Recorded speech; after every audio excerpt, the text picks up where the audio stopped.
الحمد لله رب العالمين والصلاة والسلام على أشرف الأنبياء والمرسلين محمد وعلى آله وأصحابه أجمعين أما بعد.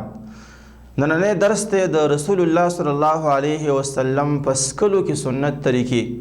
نبی صلی الله علیه وسلم به پسکلو کې همیشه د پاره هغه شی خوښو چې هغه به خوږ او یخ به. نبی علیه السلام به شوده دا په مینه باندې سکل او خالص شوده چې کوم به تازه رالوشلی شوي او دغه شانتې کله کله به د هغې سره اوبه هم ګډې وډې کړې دې دپاره چې دا یخ شي. د شودو نه بعد به نبی صلی الله علیه وسلم دا دعا ویله چې اللهم بارک لنا فیه وزدنا منه. ای الله ته موږ له په دې کې برکت واچې او دې نه زیات راکړي. او دا به فرمایل چې فانه لیس شیء یجزئ من الطعام والشراب الا اللبن. هیڅ یو شی داسې نشته دی چې د انسان دپاره د خوراک او څښاک دواړو نه کافي شي سوا د پی او شودو نه. نبی صلی الله علیه وسلم سنت طریقه دا وه چې کله کله به نبیز دا هم سکل. نبیز چې کوم دی دا به کله د شپې په اوله حصه کې وسکل، کله به سحر سکل او کله به چې کوم دی نو د مازدیګر نه بعد نبی علیه السلام دا وسکل. نبیز دې ته وایي چې کله انسان دا کجوري چې کوم دی نو دا معده کې او په یو لوښي کې واچوي او په هغې باندې چې کوم دی نو بیا یا یې په اور باندې وخوټ کړي او یا چې کوم دی په خپل هغې کې هغه خوند راپرېږدي او خوږې شي. د کجورو شربت او د پښتو کې ویلی شي. کله به چې دا په یو مشک کې جوړ کړی شو د 3 ورځو نه پس به بیا نبی صلی الله علیه وسلم هغه زوړ نبیز نسکه د دې یرې نه چې هسې نه په دې کې نشه دا نه راغلی. همیشه دپاره سنت طریقه د نبی علیه السلام په څښاک کې دا و چې په ناسته باندې به څه شی څښه، اوبه یا شودار یو شی چې به څښه نو په ناسته باندې به څښه. او کم سړی چې په ولاړه باندې څکي نو په د هغې نه نبي صلی الله علیه وسلم منع کړی ده، زجر بیان کړی دی. لیکن د نبی علیه السلام نه یو کرت په ولاړه باندې هم اوبه څکل دا ثابت دي. د دې په باره کې د علماو یو رایه خو دا ده چې د ولاړې د څکل چې کوم دي د په ولاړه باندې دا منسوخ دي د وجې د زجر د نبی علیه السلام نه. او بعض علماو چې نه جواز الامرین دا یو کرت نیم چې نبی علیه السلام په ولاړه باندې اوبه څکلي دي د پاره د جواز چې د عذر په بنا باندې په ولاړه څکل دا جایز دي. نبی صلی الله علیه وسلم به چې کله یو څه شی څکه نو په 3 ساګانو باندې به څکه. او نبی علیه السلام منع کړې ده چې انسان په لوښي کې ساه واخلي، بلکې کله چې ته ساه اخلي نو د خولې نه به لوښي دا لرې کړي. نبی علیه السلام فرمایلي دي اذا شرب احدکم فلا يتنفس في القدح. کله چې انسان څه شی څکي نو په لوښي کې به ساه نه اخلي بلکې دا لوښی به چې کوم دی د خپلې خولې نه دا لرې کړي. دغه شانتې نبی علیه السلام عادت مبارک دا و کله به چې یو څه شی وڅکه نو د هغې نه بعد به نبی علیه السلام دا دعا ویله چې الحمدلله. او دا یې فرمایلی دي الحمدلله د الله سبحانه وتعالی حمد به ادا کو، شکر په دې نعمت باندې. او دا یې فرمایلی دي چې ان الله لا يرضى عن العبد، یقینا الله سبحانه وتعالی خامخا راضي کېږي د خپل بنده نه یاکل اکلة چې هغه یو نوړی وخوري یحمده علیها او په هغې باندې حمد د الله سبحانه وتعالی بیان کی. او یشرب شربتا یا چې کوم دی یو ګوټ اوبه وڅکي یحمده علیها او په دې باندې الله سبحانه وتعالی حمد بیان کی نو الله سبحانه وتعالی د دې انسان نه راضي کی. نبی صلی الله علیه وسلم به لوښي کې چې یو ځای ماتي چې هغې ته ثلمه وي په ثلمه باندې په مات شوي ځای باندې به انسان خل نږدي چې د لوښي نه اوبه وڅکي. نبی صلی الله علیه وسلم به کله چې اوبه وڅکلې یا به شوده یا هر څه شی به چې په لوښي کې به څه پاتې شو نو کوم څوک به چې ښي طرف ته ناست و نو هغې له به یې ورکړل. اگر که ښي طرف ته به ماشوم او ګس طرف ته به مشر سړی و نو بیا به هم ښي طرف ته کس له ورکوه، د هغه نه به یې اجازت وغوښته. نبی صلی الله علیه وسلم د هغه سنت طریقه په علاج کې چې کله یو سړی مریض شي یا چې کوم دی یو سړی پریشان شي غمجن شي د هغې دپاره د نبی علیه السلام څه سنت طریقه وه. نبی علیه السلام به د غم او د تکلیف په وخت کې دا دعا ویله چې لا اله الا الله العظیم الحلیم، لا اله الا الله رب العرش العظیم، لا اله الا الله رب السماوات السبع ورب الارض ورب العرش الکریم. دا د غم او د پریشانۍ په وخت کې دعا ده.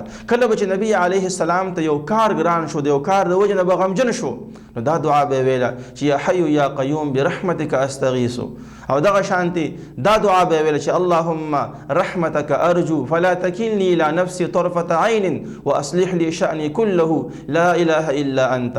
کله به چې نبی علیه السلام د یو کار د وجنه پریشان شو نو بیا به نبی صلی الله علیه وسلم مونځ ته منډه کوله، مونځ به کوو.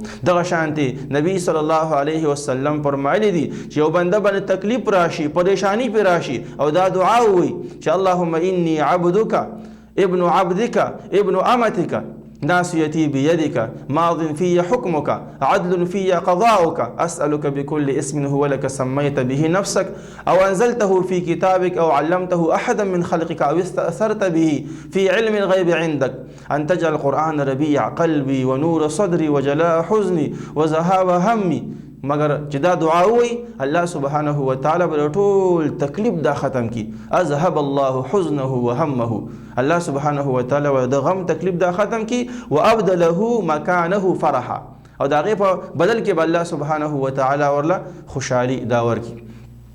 دغه شانتي نبی صلی الله علیه وسلم نه په وخت د یره کې دا دعا هم نقل ده چې اعوذ بکلمات الله التامات من غضبه وعقابه وشر عباده ومن همزات الشیاطین واعوذ بک رب ان یحضرون.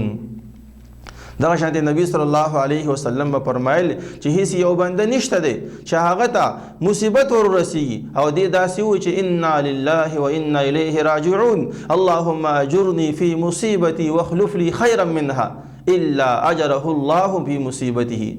مگر الله سبحانه وتعالی بدلا پر تکلیف او مصیبت باندې اجر ورکي او دا غي نه بوله غوره خلیفہ ورکي. دغه شانتي سنت طریقه د نبی صلی الله علیه وسلم په علاج کولو کې او د مریض په عیادت کې نبی صلی الله علیه وسلم به د خپل ځان د پاره علاج کو. علاج د نبی صلی الله علیه وسلم دا چې کوم دینو په درې قسمو. یو علاج په هغه دوايانو باندې چې هغه طبيعي دوايان دي، او دویم علاج چې کوم دینو په رقیه باندې په دم باندې چې هغه ته ادویه الالهی وي، او کله به دوه راجمه کولی هم به طبيعي دوايي استعمالول او هم به چې کوم دینو دم اچو. نبی صلی الله علیه وسلم بخپل صحابو ته هم د علاج امر کوو. فرمایلی دي چې ما انزل الله من داء الا انزل له شفاء. الله سبحانه وتعالی زمکه ته یو مرض نه دی راکوز کړی مگر د هغې دپاره خامخا علاج هم نازل کړی دی، او دا یو فرمان چې یا عباد الله تداووا، اے د الله بندگانو تاسو علاج کوئ. نبی صلی الله علیه وسلم په شرابو باندې د علاج نه منع کړې ده. دغه شانتې په خبیث نجس سیز باندې د علاج کولو نه نبی صلی الله علیه وسلم دا منع کړې ده. نبی صلی الله علیه وسلم به د خپلو صحابو چې کله بیمار شو بیمار پرسیله به ورته او هر وخت سمعین وخت د هغې دپاره نه دی مقرر کړی. کله به د شپې ورغی، کله به د ورځې ورغی، کله به د شپې په اوله حصه کې، کله به د ورځې په آخره حصه کې ورغی، تر دې پورې چې نبی صلی الله علیه وسلم د یو یهودي غلام تپوس له هم ورغلی دی او بیا ورته هلته کې د اسلام دعوت هم ورکړی دی چې د هغه نبی صلی الله علیه وسلم دعوت قبول کړی دی او اسلام کې داخل شوی دی او په اسلام باندې الله بیا مرګ ورنصیب کړی. دغه شانتي خپل تر ابو طالب مشرک دی لیکن داغه تپوس له هم نبی صلی الله علیه وسلم ورغلی دی، د اسلام دعوت یې ورکړی دی لیکن هغه اسلام دا نه دی قبول کړی. نبی صلی الله علیه وسلم به چې کله د مریض بیمار پرسیله ورغی داغه د سر په خوا کې به کېناسته، داغه د حال په باره کې به تپوس کو، تسلی به وله ورکوله او دا به یې ورته فرمیل چې لا باس الطهور انشاءالله خفه کېږه مه، دا مرض ستا دپاره پاکوالی دی د ګناهونو نه. وبالله تعالی التوفیق.